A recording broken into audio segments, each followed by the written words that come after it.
ये कहानी है बबीता और उसके पति सुनील और उसका 4 साल का बेटा राजू। दरअसल सुनील और बबीता अपने 4 साल के बेटे के साथ एक गांव में रहते थे। सुनील गांव में खेती का काम करता था। खेत में फसल उगते थे, उसे बेचकर जो पैसे होते थे वही पैसे से सुनील का घर चलता था और कुछ पैसे को बचा कर रखता था अगले फसल उगाने के लिए। एक दिन सुनील अपने खेत से दौड़े दौड़े भागते हुए आया और अपनी पत्नी बबीता से कहता है, बबीता कहाँ हो तुम? बाहर आओ, मुझे कुछ बताना है तुम्हें। तो बबीता घर से बाहर आते हुए कहती है, क्या हुआ आपको? इतने खुश क्यों हैं? और आप जल्दी जल्दी दौड़ते हुए खेत से क्यों आए हैं? तो सुनील जवाब देता है, आज खेत में सरपंच जी मुझे मिले थे। उनके बेटे की शादी है और हम सबको न्योता दिया है। शादी में आने के लिए बुलाया है, अपने बेटे की शादी में। जल्दी से जाकर तुम तैयार हो जाओ, फिर हम सब एक साथ चलेंगे। सरपंच जी के पास वहीं बैठा 4 साल का बेटा सारी बातें सुन रहा था और कहता है अपने पापा से तोतली आवाज़ में, मुझे भी जाना है पापा, अच्छे अच्छे खाना खाने के लिए। फिर क्या था, सुनील और उसकी पत्नी और उसका बेटा गोलू तीनों मिलकर सरपंच के बेटे की शादी में पहुंच गए और शादी देखे। फिर तीनों मिलकर जब देखा इतने सारे पकवान बने हुए हैं, पालक पनीर, मटर पनीर, पुलाव और मिठाइयाँ भी बहुत प्रकार की बनी हुई थी। इतने सारा खाना देखकर गोलू पहली बार देखा था और अपनी मम्मी से कहता है, मम्मी इतना सारा खाना खाना है, मैं सभी खाना खाऊंगा। और गोलू, सुनील और उसकी मम्मी सभी मिलकर खाना खाते हैं, जिसमें एक पालक पनीर था जो गोलू को बहुत पसंद आया था और खूब चाव से खाया। सभी मिलकर खाना खा लेते हैं और सुनील और उसका परिवार सरपंच से मिलकर अपने घर के लिए निकल पड़ता है।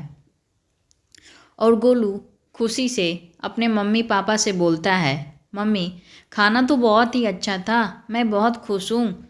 दरअसल सुनील एक गरीब किसान था, उसका परिवार इतना सारा खाना कभी भी नहीं खाया था और न ही उसके पास इतने पैसे थे कि वो ये प्रकार का सभी प्रकार का खाना बना सकते थे।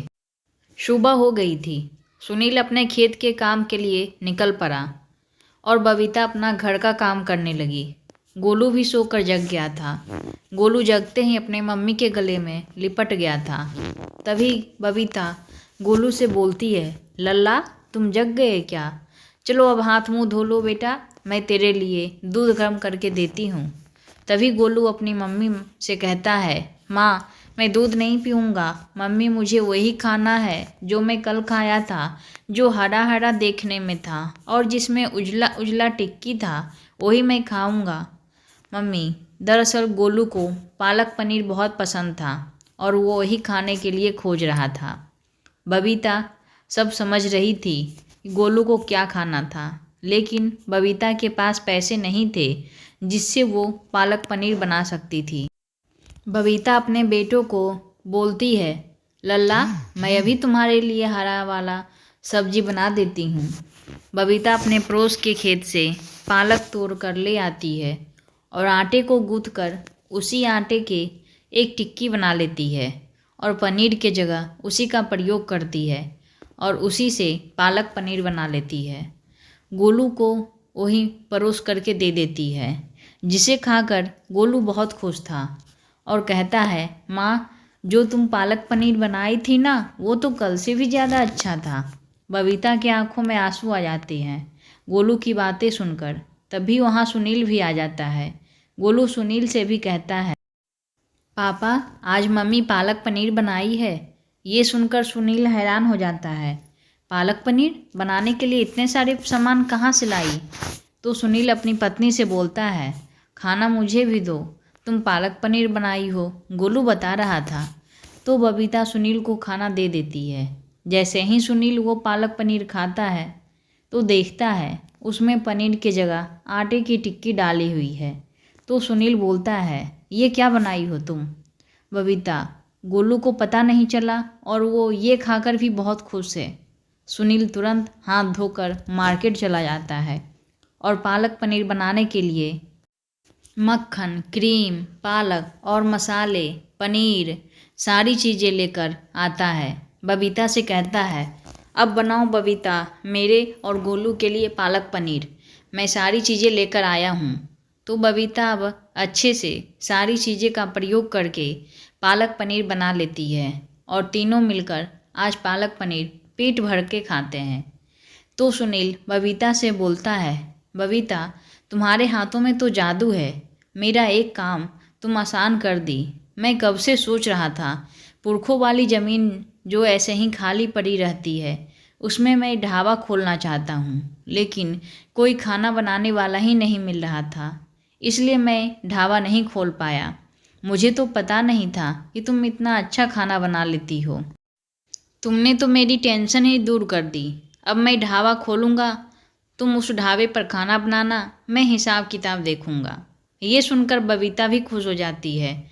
दरअसल बबीता को भी खाना बनाने का बहुत शौक़ था, लेकिन घर की हालत ठीक नहीं रहने की वजह से वो कभी भी अलग अलग खाना नहीं बना पाई। आज वो बहुत खुश थी, उसका शौक़ आज पूरा होने वाला था। सुनील अपने पुरखों वाली ज़मीन पर ढाबा खोल देता है। ढाबे पर पालक पनीर का आइटम रखा था और पनीर की सब्ज़ी, कढ़ाई पनीर, आलू का पराठा, पनीर पराठा, सारी जो चीज़ें बनती है ढाबे पे वो सब चीज़ें बबीता बना रही थी।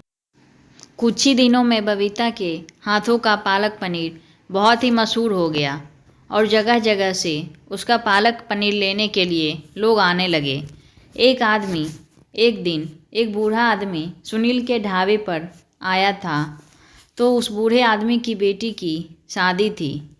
उसने सुनील से कहा, बेटा तुम मेरी बेटी की शादी में खाना बनाओगे? दरअसल तुम्हारे ढाबे का खाना बहुत ही स्वादिष्ट रहता है। तो सुनील बोलता है, मेरे ढाबे का खाना मेरी बीवी बनाती है, मैं सिर्फ हिसाब देखता हूँ। मैं अपनी बीवी को लेकर आपकी बेटी की शादी में ज़रूर आऊँगा और वो सारा खाना बनाएगी। तो बूढ़ा आदमी कहता है, आ जाना समय पे। और वो बूढ़े आदमी एक चेक दे देता है सुनील को। अब सुनील के घर की हालत ठीक होते जा रही थी। ये सब बबीता के मेहनत से हो रहा था। आज गोलू भी बहुत खुश था, उसे रोज़ पालक पनीर खाने को मिलता था। सुनील अपने ढाबे से एक रेस्टोरेंट भी खोल लिया था। सुनील और बबीता की मेहनत रंग लाई। दोस्तों, आज की कहानी आप सबको कैसी लगी कमेंट बॉक्स में ज़रूर बताना। अगर मेरी कहानी अच्छी लगी हो तो वीडियो को लाइक कर देना और चैनल को सब्सक्राइब कर देना, लेकिन वीडियो को लाइक करना मत भूलना। मैं और अच्छी अच्छी कहानियाँ आप सबके पास लाया करूँगी।